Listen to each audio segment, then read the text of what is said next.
Mummy બોલને. શું છે આજનું મેનુ? આજ તો મસ્ત છે જો, રીંગણા બટેકા મરચા ડુંગળી બધું ભરેલું બધું ભરેલું શાક હે ને? સાંજે ભરેલ શાક યાદ આવે. હા સાચું, કારણ કે સાંજે આપણે શાકના ઓપ્શન નથી રહેતા ને એટલા માટે હે ને. હા બીજું શું જોડે જોડે તમે ખાવ છો કયો જોઈએ? ફ્રાઈમ્સ છે, મુરગો છે, રોટલી ને છાશ. હા સીધું ને જલ્દી જલ્દી બની જાય એવું સરસ મજાનું મેનુ હે ને? ફટાફટ ને દેશી. દેશી હા.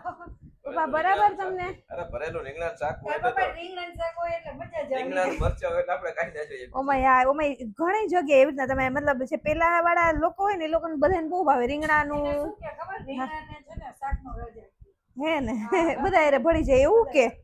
બધાને ભાવતું જોઈએ. અચ્છા બધાને ભાવતું હોય. હા હા એજન્ટ હોય ને એ લોકોને વધારે ભાવતું હોય. સાચું આપડા દાદી દાદા હતા ને તો એ લોકોને આપણે શું કહેવાય નકરા રીંગણાનું શાક. હા પણ અમારા જેવા છોકરા હોય ને ભેગું બટેટું જોઈએ.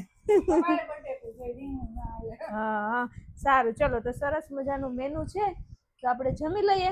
જેને ખાવું હોય આવી જાઓ. હા હા